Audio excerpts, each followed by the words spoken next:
All right, this is just a quick, I guess, update. This isn't really a review for the book, but I guess it is a review for the book because I don't think I'm going to retouch this, but I'm reading this book. And I guess it just is sparking kind of like disappointment. I hit this point in this book where I realize, like, I don't care anymore. Okay? I was enjoying this book, and then there's a plot twist. Um, there's a plot twist here with not much longer. Okay, let me just maybe tell you what the book is about, and then I'll give you like how I felt about the book because I was actually enjoying this, and I guess I just came on here because I realized that this whole book just fell off a cliff, like it jumped the shark. Okay, so here's Max Brand's Last Showdown. I'll read the inside flap. So the Duster. Now this is this outlaw's name. It's like his moniker. You know, kind of like Billy the Kid, or I don't know. You think of one of those other guys, Wild Bill, right? Duster is his moniker. So the Duster's whole life had been one long game with the law. He had been tried and acquitted 5 times for robbery, and no one knew the names of all the famous gunmen he dropped or laid away for repairs of some sort. He and his partner, Hector Manes, had done 100 jobs together until they walked into the trap set for them in an Idaho bank. A long rifle shot got Manes, but before he died, he made Duster promise to have his ashes buried in the cemetery of the little town of Christmas.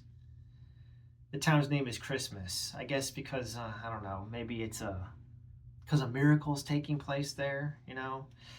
Lamont, the minister, he's a Presbyterian minister in this little town called Christmas. Lamont, the minister, swore that this was never going to happen, letting Hector's remains be buried in the churchyard. Um, but Duster bided his time. He settled down, assuring everyone that he was going straight. And while he was working out a way to outwit Lamont, he fell in love with the minister's pretty daughter, Marguerite. But when a stagecoach was held up and a wave of violence struck in the Christmas hills, people wondered if it was the work of the slim young gunman. The real trouble came for Duster in the shape of an old enemy. 2 paths lay in front of the Duster. One would take him to Marguerite, the other would send him back on the outlaw's trail. He had to make his decision before he faced a last showdown with his past. So, the whole thing in this book, the whole setup is that this outlaw, Duster, wants to bury his partner's ashes and bones from he cremated him in the cemetery, okay, and Christmas. So he has beef with the minister, and things happen. Like the minister's son, okay, I think his name what is his name, Tom. Tom is like 14, and he like idolizes the Duster. It almost reminds me of that movie, the assassination of the coward, or the assassination of Jesse James by the coward Robert Ford, with Bob Ford idolizing Jesse James. This kid idolizes the Duster and wants to be like him and everything. And there's some stuff happens here, and you go, wow, this story's really unpredictable. It was a slow start, but by the time I got to like chapter 12 in this book, like I was invested in the story and genuinely interested in it. And then it had a few plot twists, but I thought this is pretty good. Like I'm actually enjoying it. And this is where I'm talking about, like, when good books go bad. Bad endings can ruin a book for you. And we get all the way up here till, I'm going to say exactly where the book jumped the shark. It would be chapter 37. So right at the end of chapter 37, you can see page 194. Guess what? I'm going to spoil it for you. Hector's not dead. Hector Manes, his partner, is alive. And I'm all like, what? So, like, there's no major antagonist in this book. And I thought, oh, wow, this is really about this gunfighter this bank robber trying to go straight. Like, I thought it was a genuinely good story. And they throw in this antagonist at the end because this book doesn't have an antagonist out of nowhere. So it's just like he just drops a bad guy in, and it's Hector. I'm going, there's no foreshadowing that this is going to happen. Okay? There's no setup at all that Hector's coming back. Hector just shows up all of a sudden, like right after the Duster proposes marriage to Marguerite, and he's become friends with the minister, and everything just looks like it's all gonna, work out and have a happy ending, and then they got to throw this in. And it's not just that Hector shows up, it's that the book begins to have bad dialogue. Like, I actually enjoyed a lot of the dialogue in this book, but it just goes into full-blown exposition dump dialogue. Chapter 39. Let me give you a taste of this bad dialogue here. It's really a shame because I really enjoyed so much of this. For it now, I've got 50 pages to go, and I'm just like, I'm going to finish it because I'm that far into the book, but this is like the worst kind of writing that you can come across. So let's see here. We'll drop down. Oh, Mayonnaise. Oh boy. Duster. Okay. Duster began again, and the later immediately continued. I was sick of you and your ways and your works a long time before, and I told you so. Is that true? It's true, Duster, said Mayonnaise, not submissively, but as though he had to admit the truth.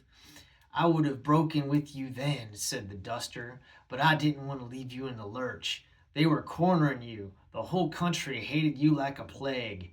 You had no friends and no place where you could turn. You knew you were done for. Once caught, there was no chance for you. They would hang you with joy. No juryman would dare to vote in your favor for fear of being lynched after the trial was over. I had made up my mind to quit you, and thereafter I wanted to see you safe first of all. So I proposed that I should try this huge hoax that I've worked in Christmas. I'd come here and try to bury your ashes in the churchyard, the ashes of Hector Mayonnaise. That would prove that you were dead. And when luck brought us on the old Apache trail to that thigh bone with the embedded bullet, like your own, of course, you remember that, it clinched the purpose in my mind. I would come here and prove to the world that you were dead by fighting to bury your ashes in consecrated earth. So I did it, didn't I? You certainly did, said Mayonnaise as before, giving away every chance to dispute. And the scheme worked, didn't it? It did. Every paper in the country carried articles about my demise. He laughed snarlingly as he said this. Yes, went on the Duster, they carried the articles. Up to that time, the police along every border and every shipping port had been on the lookout for you. They were keen as hawks about you, but now they know that you're dead, and the way is open. You can get out anywhere with hardly a chance of them finding you. People don't recognize dead men and living ones. A change of complexion would have been enough disguise for you. That's still true, said Mayonnaise. Aye, said the Duster, but before I did this, I made you swear that we were done as partners. Heaven knows why I ever worked with you at all. See what I'm saying? This is all exposition, and there's pages of it. I mean, this just goes on. I'm just like, this is awful. Like, Max Brand had a very compelling story, and he just torpedoed it. Like, dude, why?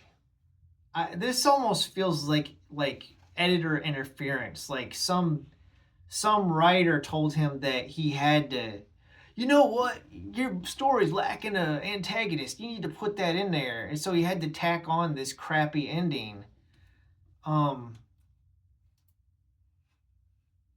It's very disappointing. I'm just, don't you hate when that happens, when you're reading something, you're enjoying it, and then it jumps the shark? This is like dude, we buried, Hector was buried. They had a funeral for his ashes and bones and the whole thing. Like they buried him he's been dead like for 20 chapters ago. So for him to pop up just out of nowhere, there's been no inkling of him being alive. It's just what a twist. It's just a twist for the sake of a twist. It's just, this is like bringing back Emperor Palpatine from the dead in Rise of Skywalker. Like, we saw Palpatine get like 86th in Return of the Jedi, and then he's back. Like, what? Like, how? No explanation. This is ridiculous. Well, my rant's over. Anyways, I guess you could say my review for this book is don't waste your time. I think Max Brand wrote like 400 Westerns, so read one of those. Don't read this one. This has got a really bad plot twist that like torpedoed the book. Ay, ay, ay. There's no way to stick the landing on this now. It's a bad book because of this dumb plot contrivance here. And it's a shame because it was really good for, the first 200 pages. And now with 50 pages to go, it's just like I don't even care anymore. All right, thanks for watching. Have a wonderful day.